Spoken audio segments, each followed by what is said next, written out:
Disk fibroz halqasidan iborat. Bunday qilib chiqib qolsa, vanir bitta xatolardan biri bu fast food yeyish, vaqtida ovqatlanmash. Assalomu alaykum, hurmatli kuzatuvchilar, hurmatli bemorlarimiz. Bugun biz ko'pincha bemorlarni qiziqtiradigan savollarga javob berishga harakat qilamiz. Operatsiyadan keyin ko'pincha bemorlarimiz o'zini yaxshi qilgandan so'ng o'zini eski hayot tarziga qaytadi. Ammo bu juda katta xato hisoblanadi, chunki operatsiyadan so'ng bir qator qiladigan ishlar, bajaradigan holatlar bor. Bu esa bemorda tiklanishiga juda muhim narsa hisoblanadi, lekin ko'pincha bemorlarimiz bu narsaga amal qilmaydi. Va bugun biz bir qator har bitta savollaringizga javob berishga harakat qilamiz. Bemorlarimizni eng ko'p yo'l qo'yadigan xatolardan biri bu og'ir yuk ko'tarish.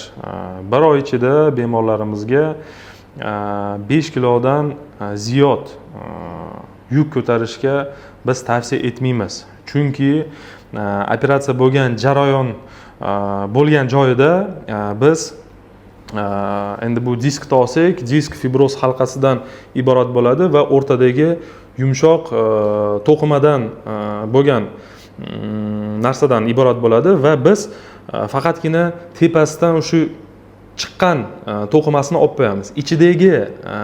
Ichidagi yumshoq to'qima esa qoladi. Va og'ir yuk ko'tarsanglar, shu ikkita disk orasidagi bo'lgan fibroz halqasi bosilib, shu yumshoq narsasi yana qaytadan chiqadi va qaytadan nerv siqilib, shunaqa og'riqlar berishi mumkin. Bu ikkita umurtqani orasida disk bo'ladi va disk bilan umurtqani orasida shunaqa nerv chiqadi. Endi protruziya bu nima? Ikkita disk bunday bosib qolsa, bunday bo'rtib chiqsa, bu protruziya hisoblanadi. Bunday qilib chiqib qolsa va nervni qisib qo'ysa, bu grija hisoblanadi. Ko'pincha bemorlarimiz keladiki va MRT tekshiruvida grija deb yozib berishda aytishadi. Aslida esa bu oddiy protruziya bo'ladi. Bu prosta disk bosilgan hisoblanadi. Bemorlarimizga yana bitta xatolardan biri bu korset kiymaslik. Hamma bemorlarimizga operatsiyadan keyin belga korset taqtirib jo'natamiz, ammo bemorlarimiz og'riqni sezmagandan so'ng, o'zini yaxshi qilgandan so'ng korsetni yechib yuboradi va o'ylaydiki, bu narsa keyinchalik hech qanaqa asoratga olib kelmaydi deb o'ylaydi. Ammo bu katta xato hisoblanadi, chunki bir oyda ichida operatsiya jarayon bo'lgan joy bitadigan jarayon bo'ladi, ya'ni bog'lamalar yaxshi ishlamaydi u paytda va shu joy yallig'lanish bo'ladi va to'liq funksiyasiga kelmaydi shu joyimiz. O'sha hisobiga korsetni taqib yurish kerak bo'ladi. Korsetimiz bu o'sha bel mushaklarini, umurtqani tonusda ushlab turadigan narsa hisoblanadi. Korsetni qanday taqamiz? Ya'ni biz turganimizda, yurganimizda, o'zimiz ishimizni qilayotganimizda обязательно korsetni taqib turishimiz kerak. Korsetni qachon yechish mumkin? Faqatgina siz yotsangiz, hech narsa qilmasangiz, uxlasangiz, korsetni yechsa bo'ladi.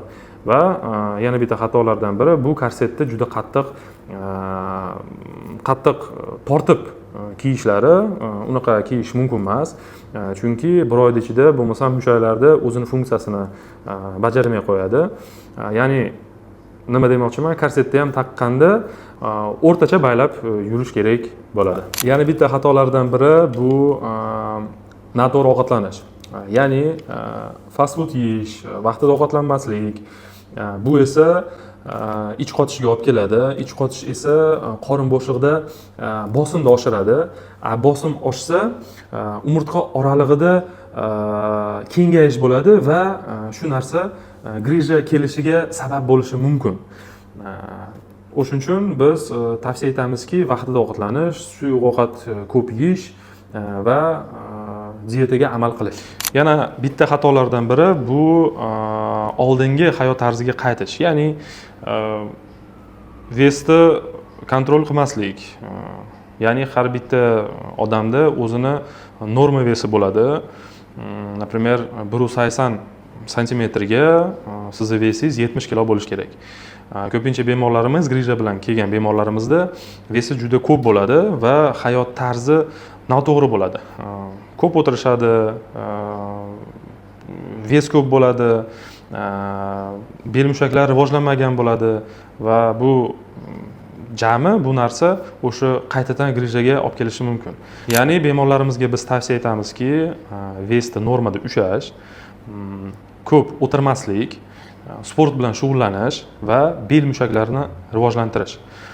Chunki normada bizning vesimiz yarim vesi bel umurtqaga tushishi kerak va yarim ves bel mushaklariga tushishi kerak bo'ladi. Bizda esa nima?